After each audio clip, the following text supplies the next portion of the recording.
Hello, everybody, and welcome to another edition of Charts with Dan. Today, we're going to look at the opening of Captain America Brave New World. Now, the numbers we're going to look at are estimates because we're still waiting for final figures due to the President's Day weekend. But if anything major changes, then I'll update on next week's show. But the headlines shouldn't change. So let's start with the top 10 movies for the past weekend. We'll start with the 3-day numbers. And right now, Captain America Brave New World is coming in at an estimated $87.8 million. That's neither very far above nor very far below what people were seeing coming in. So it's kind of a neutral headline, and we're going to break down that opening a lot more. In second place is Paddington in Peru with an estimated $13 million for the 3-day weekend. That's slightly above Paddington 2's opening back in 2018, although if you factor in inflation, I think it would probably be pretty flat with that movie's opening. In third place is Hard Eyes, which saw an impressive 19% increase in its second weekend for $9.85 million. That's probably due to a combination of pretty good word of mouth,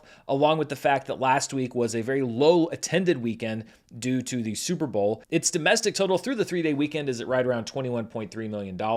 Dogman is in fourth place with a 29% drop in weekend number 3 and a $9.8 million weekend. Its domestic total now over $65 million, although it's been very slow out of the gate after that big opening weekend of around $40 million a couple weeks ago. In fifth place is Neja 2 from China, which we will talk about a lot in the global section of the show. It brought in $7.3 million in its North American opening weekend, or at least the first one where we got the figures for Neja 2. That is almost unprecedented for a film from China that doesn't have major studio backing, although this movie's been doing a lot of things that are unprecedented. We'll talk about that in a few minutes. In sixth place is Love Hurts with a 27% decrease from its opening weekend and a $4.2 million weekend number 2. Its domestic total now right around $12.1 million. It just didn't have a great opening. That's why that number isn't great, even though it had a nice hold. Mufasa the Lion King had a 5% increase in business in its 9th week of release for a $4.2 million total, pretty much even with Love Hurts.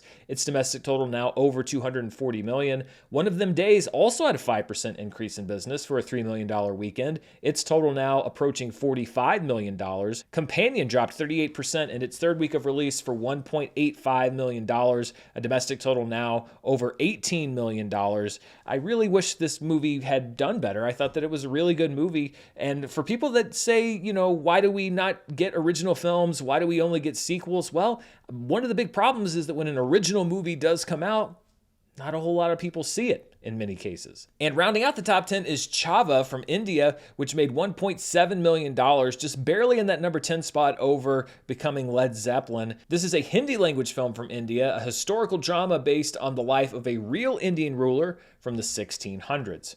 Looking at the 4-day weekend estimates, right now Captain America Brave New World is estimated to come in at $100 million for the 4-day weekend. My guess is that the final number might be a little bit below that, maybe in the $98, $99 million range. We'll see when the final numbers come in.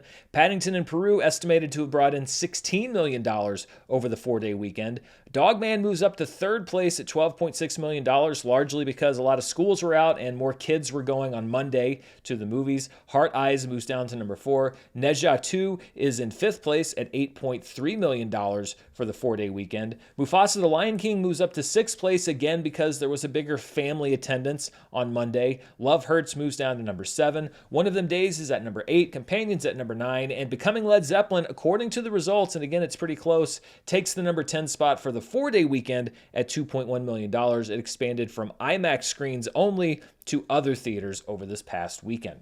Dropping out of the top 10 for the 3-day weekend were Moana 2 after 11 weeks, Sonic the Hedgehog 3 after 8 weeks, Flight Risk after 3 weeks, and as of right now, Becoming Led Zeppelin after 1 week. We'll see what the final 3-day numbers are when they come in. And looking at the biggest theater count changes for the weekend of the 14th, Companion lost 2,223 theaters in week number 3. It's now just barely in wide release. I mean, that's kind of depressing for me that a movie in week 3 of release loses that many theaters, but theater owners make their own calls there. Flight Risk lost 1,326 theaters. It's still in 1,414. Sonic the Hedgehog 3 lost 1,128 theaters. It's now out of wide release. It's in 933 theaters. Moana 2 also drops out of wide release. It lost 875 theaters. It's now in 910.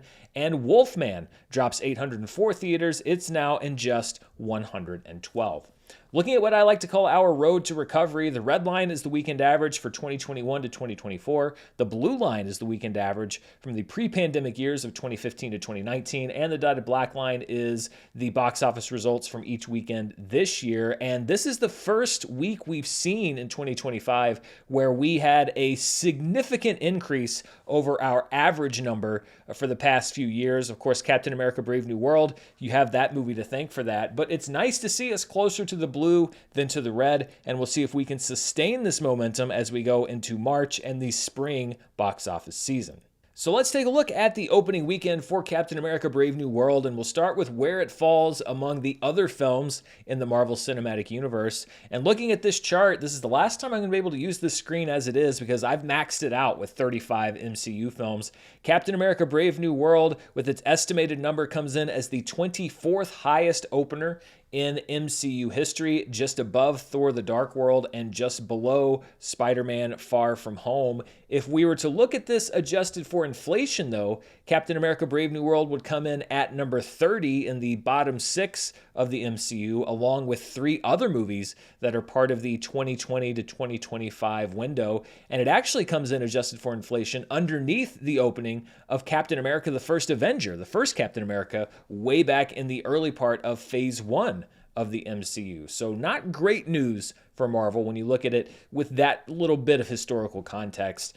And when we look at the expectations for the opening, last week for our member poll, I asked how big will Captain America Brave New World's opening be? 81% of the people that voted expected it to fall exactly where it did, which is within expectations of $50 to $100 million. 9% of people in the poll thought that Captain America Brave New World would vastly underperform with an under $50 million opening, and 10% of people that responded in the poll believed that it would overperform with an opening in the $101 to $150 million range. Literally 0 people thought that Captain America Brave New World would open to $150 million plus, and that's reasonable, to be honest. So as I mentioned earlier, I think that this opening is neither disastrous nor particularly impressive for MCU and for Brave New World. What's really going to matter now is what happens with the movie going forward. And there is one piece of not so great news when we talk about audience response and how the legs on this movie might look, how it might build on this opening weekend. And that's the fact that Captain America Brave New World brought in the lowest ever cinema score for any film in the Marvel Cinematic Universe. It got a B- from opening night audiences, which is lower than the previous low, a B, which is held by Eternals, Ant-Man and the Wasp, Quantumania, and the Marvels. And a lot of people ask how CinemaScore works. It is a poll that is done at various locations around the country that is designed by the people that do CinemaScore to be somewhat representative of the general audience. It's a limited number of people, so you probably weren't asked to do the CinemaScore. But we've seen on the show many times before that there is often a correlation between a movie's CinemaScore and how it does later, because that generally indicates what word of mouth on a movie is going to be. And we're in unprecedented territory here because we've never had an MCU film that got below a B. So we don't know if the legs are going to stay the same. We don't know if maybe this is going to drop off quick at the box office. We're just going to have to see what happens this upcoming weekend to see what the drop off is. But if it has a steep drop off, something in the area of Ant-Man and the Wasp, Quantumania, then its opening weekend wasn't big enough, I don't think, for it to potentially escape being a money loser for the MCU, at least in the box office window. But it's way too early to determine that. I know that the big thing right now is to look at an opening weekend and make a final determination on whether a movie is a hit or a flop. But we just saw with Mufasa the Lion King a number of weeks ago that often can't be done on opening weekend. I don't think it is a particularly optimistic look for Marvel and the MCU right now, but it's far too early to label Brave New World a flop or a catastrophe, or what I'm sure a lot of people are calling it, just like it's far too early to name it a hit. Really, what we're going to see this upcoming week is what's going to help write the story, because if it falls off 70%, let's say, in weekend number 2, that is not going to be great news for Disney or Marvel. But with the B- cinema score, I would say that the outlook is tilting slightly negative. And this week's member poll is sort of a barometer of what you think this movie is going to do going forward. The question is, will Captain America Brave New World beat Captain America the First Avengers' unadjusted domestic total of $176.6 million? Now, if it were to fall short of First Avenger, that would mean that it had legs of less than 2 times its opening weekend, which would not be very good. Most Marvel movies go over 2 times, but really this boils down to, are you very pessimistic about how it's going to do going forward, or do you think it's going to do like an average Marvel film does, or maybe even slightly better? So there's 2 options, yes or no. Do you think that Brave New World is going to beat the First Avengers domestic total? If you are a member here on the channel, you can vote in that poll right now. If you're not a member, then depending on how you're watching the show, there may be a button where you can become a member, or there's a link down in the description below. I'd love to have you be a channel member here. Not only do you get to vote in this poll every week, you also get early access to some of my videos, as well as custom badges and emoji to use down in the chat. So we'd love to have you here as part of the channel because I love hearing what you have to say about questions like this.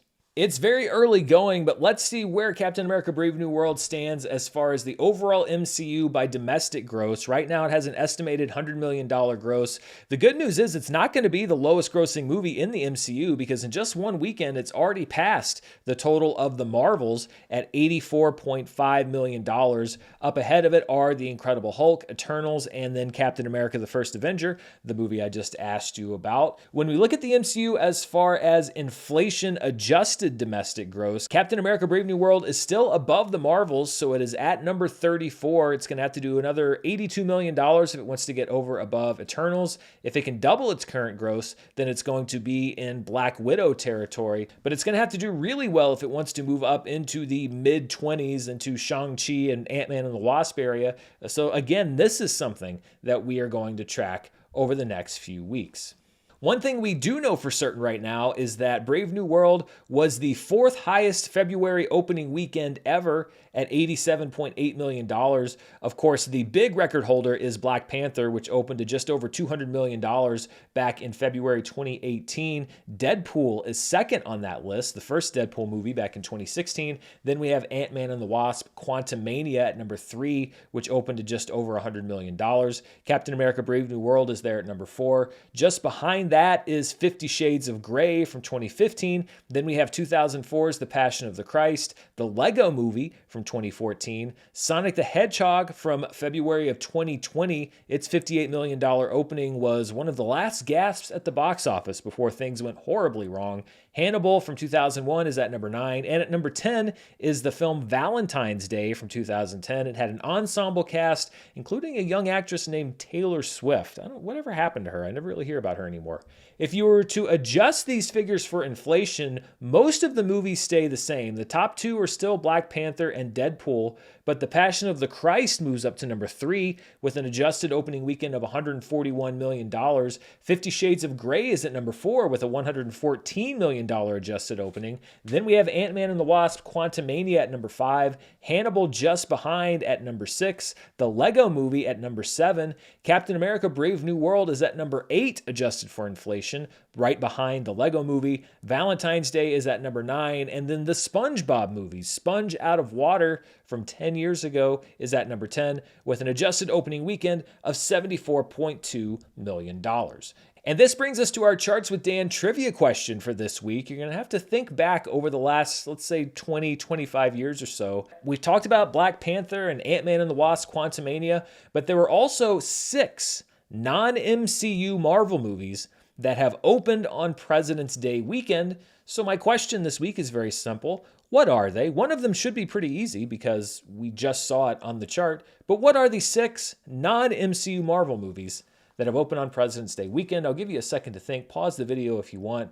And here we go. I'm going to reveal the answers right now. The 6 movies are Deadpool, Ghost Rider, Daredevil, Kingsman: The Secret Service, which was technically a Marvel publication, Ghost Rider: Spirit of Vengeance, and then from just last year, Madam Web. What a lineup of movies that is. I mean, hey, well, let's say 2 out of 6. I guess I'll take those. Sure. We've got so much more to break down this week on the show, but before we do, I want to thank this week's sponsor.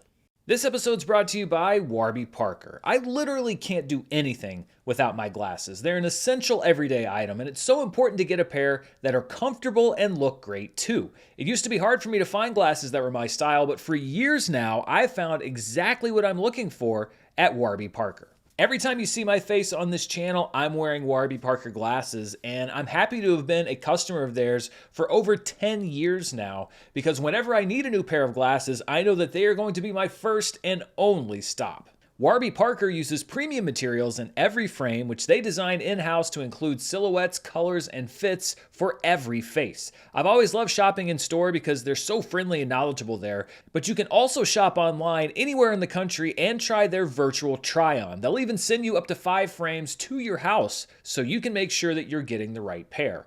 Warby Parker glasses start at $95 and include prescription lenses with anti-reflective, scratch-resistant coatings, and many locations also offer comprehensive eye exams starting at $85. Also, right now, you can save 15% when you buy 2 or more pairs of prescription glasses or sunglasses, and that offer's good whether you shop in-store or online. And as always, Warby Parker offers free 30-day returns and free shipping.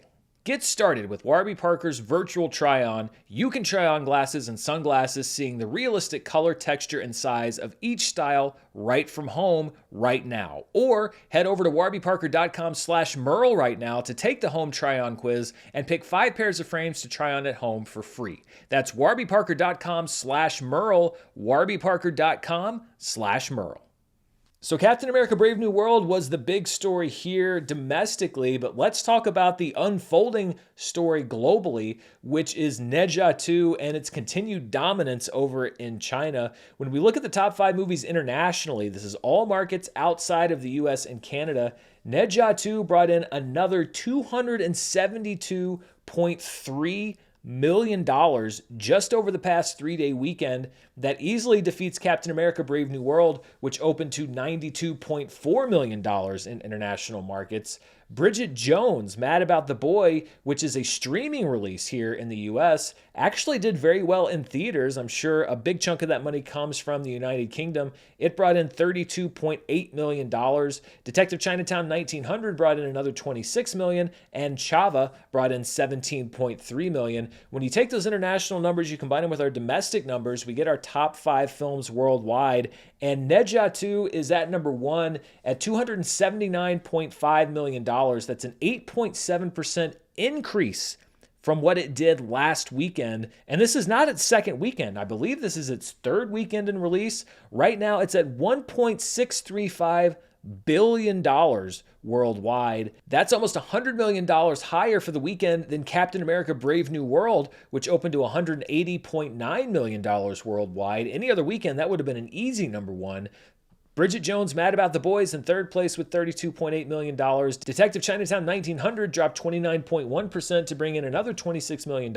And Paddington in Peru, due to its opening here domestically, jumps 170.7% from the previous weekend with a $20.3 million total. Its total worldwide is now at $128.8 million because keep in mind it opened in many markets last year and in the early months of this year.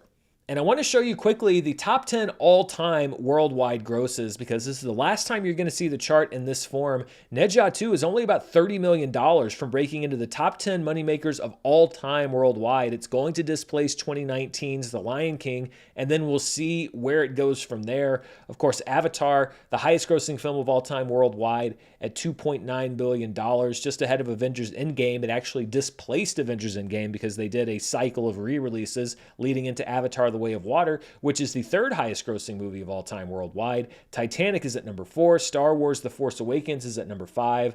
Avengers Infinity War is at number 6. Spider-Man No Way Home is at number 7. Inside Out 2, the newest entrant on this list as of right now, at number 8. Jurassic World at number 9. And The Lion King, which is soon to be bumped off this list, at number 10. And I want to talk real quick about Ne Zha 2 because I noticed on last week's show, especially in the comments section, that many people immediately cast doubt on the veracity of the worldwide gross numbers that were being reported from China on the film, implying or outright stating that they were fraudulent, that they were inflated, that the movie wasn't making that much money. And I wanted to say something about that because, number one, according to everything that I've seen, and I do look into those things, that's just not the case. And number two, it's just not a very good look.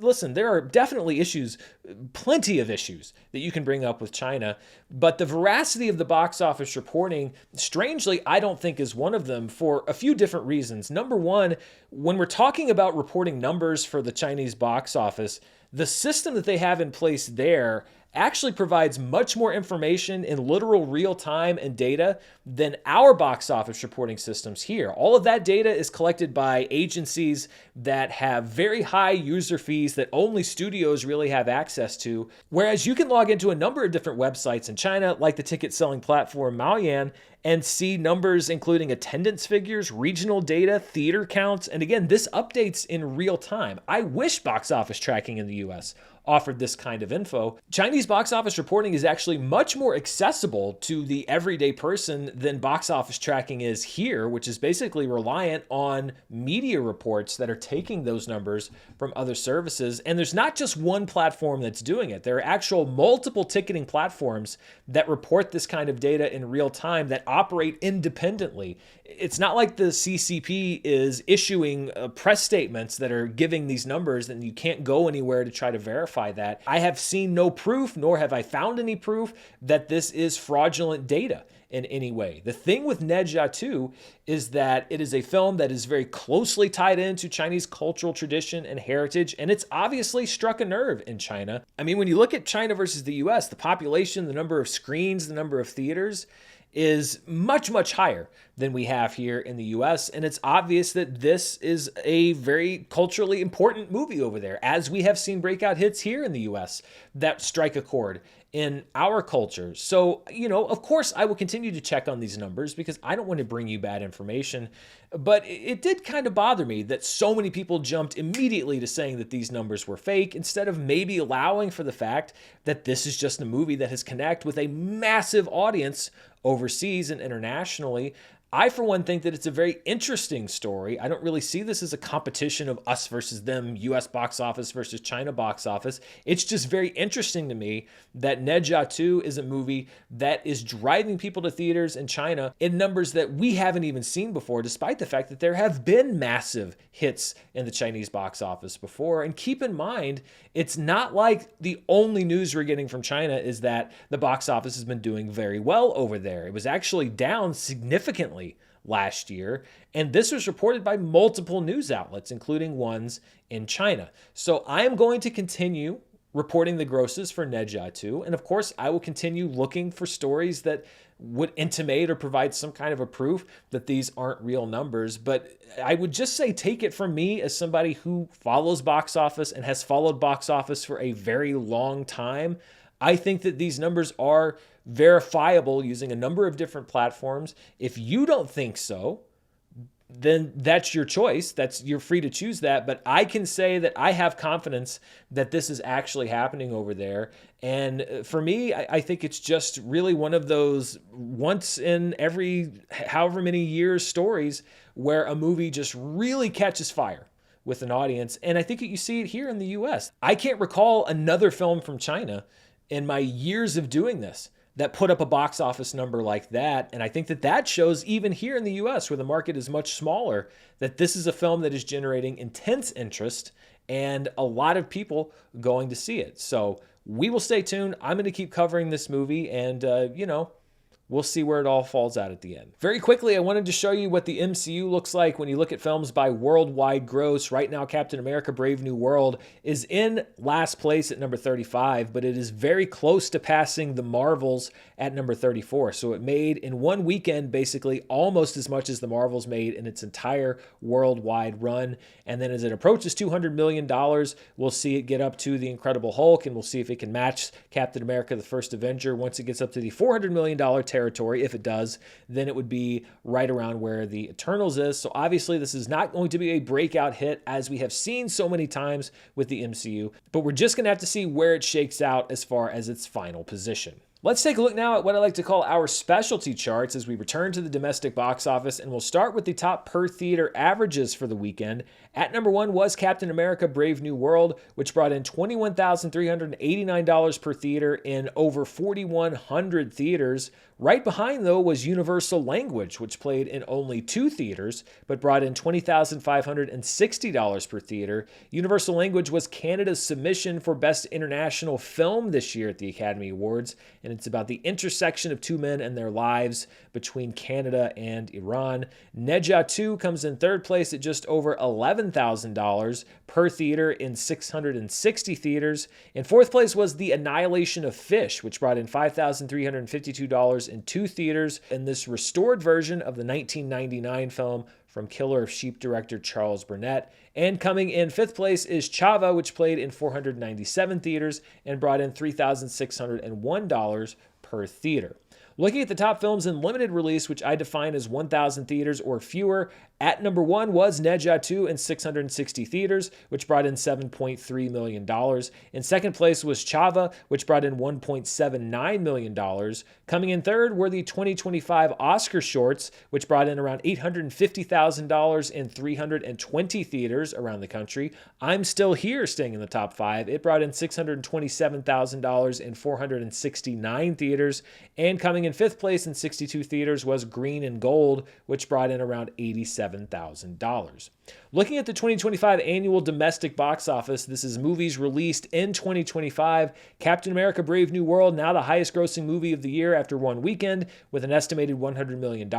That moves Dogman down to number 2, One of Them Days down to number 3, Den of Thieves 2 Pantera down to number 4, Flight Risk down to number 5. Heart Eyes actually moves up 1 spot to number 6, with Wolfman dropping 2 spots to number 7 and Companion dropping 2 spots to number 8. Paddington in Peru debuts at number 9 on the 2025 domestic box office, and Love Hurts drops down 1 spot to number 10. Presence and Brave the Dark are now out of the 2025 domestic top 10.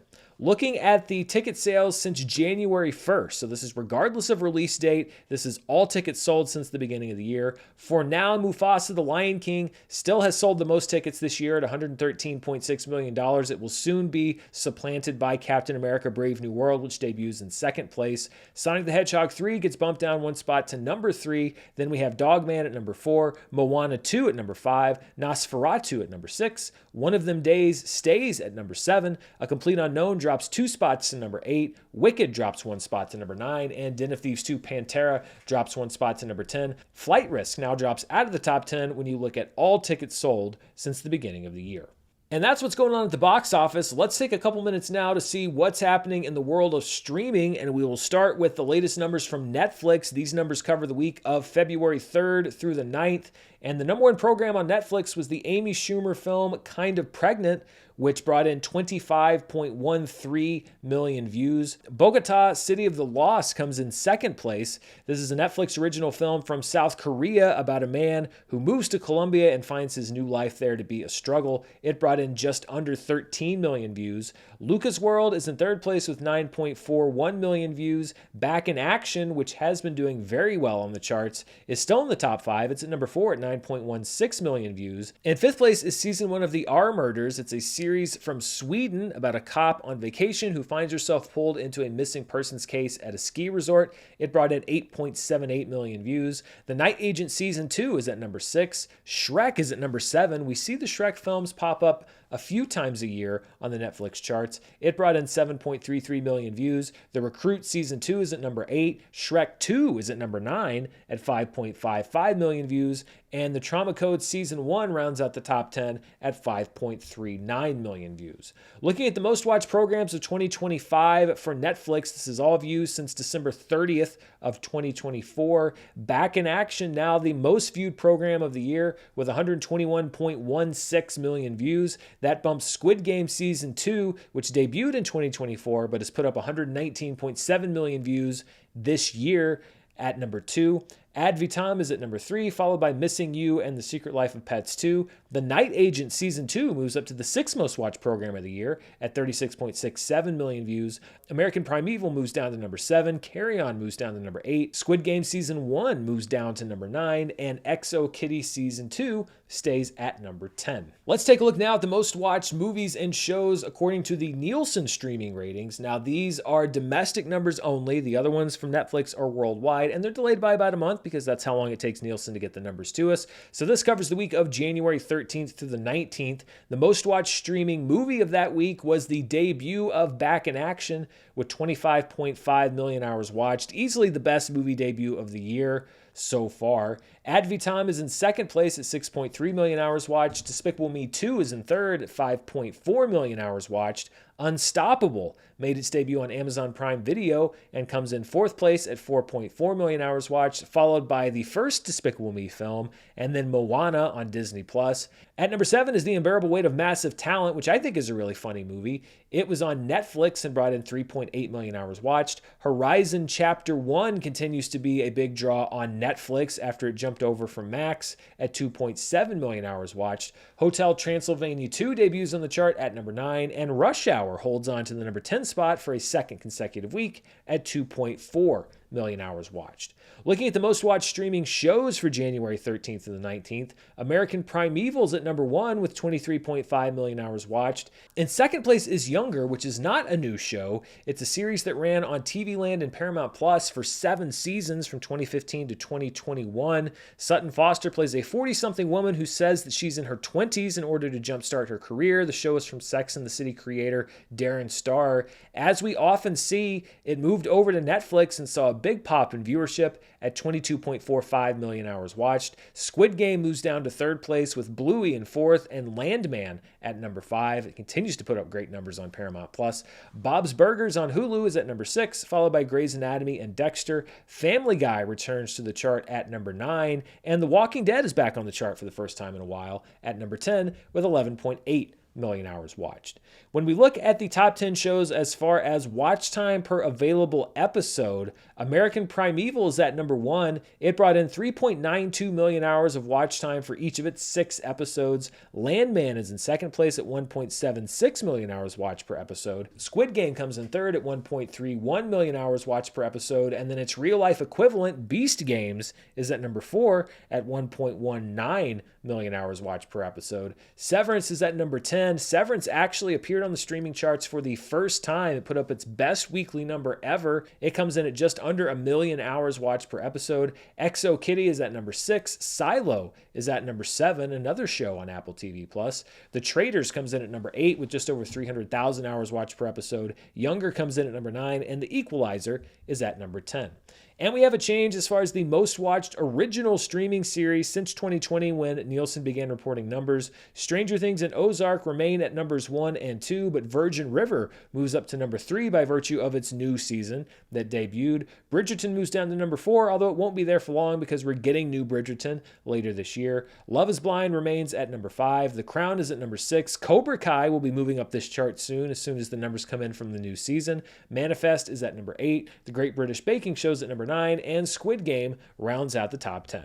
And those are all the numbers I have for you this week. Before we go, though, a quick look at what you might be interested in the world of movies and streaming this upcoming week. First of all, on Wednesday, Disney Plus is unveiling their newest TV show from Pixar called Win or Lose. The first 2 episodes come out on Wednesday, and then you'll get 2 more weekly for the first season, which consists of 8 episodes. Win or Lose has been in the news for the past couple months for some editorial decisions that were made. Not necessarily great headlines, but you can watch the show for yourself starting on Wednesday. On Thursday, Reacher Season 3 debuts on Amazon Prime Video, so we'll see if that continues to be a big draw for streaming viewership.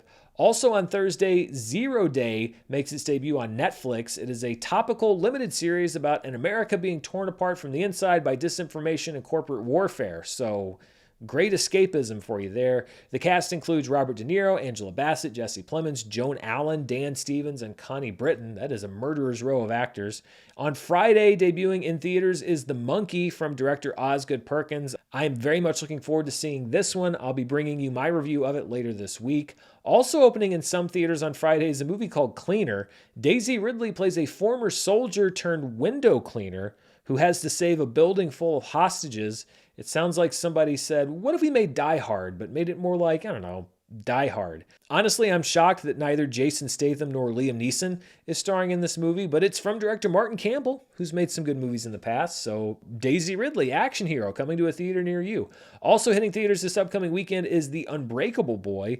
Zachary Levi plays the dad of an autistic kid with brittle bone disease who learns life lessons, the dad, not the kid. It's from Lionsgate and the director of Ordinary Angels. Then on Saturday is the Independent Spirit Awards, which will be streaming live on YouTube if you want to check that out. And on Sunday, the Screen Actors Guild Awards are also streaming live on Netflix. I'll be covering both of those shows right here on the channel, probably combined video on Monday morning. If awards aren't your thing, the debut of 1923 Season 2, starring Helen Mirren and Harrison Ford, is also on Sunday on Paramount Plus. And also debuting on Sunday is Suits LA Season 1, probably driven by its massive streaming success over the past couple years. It will be airing on NBC and Peacock.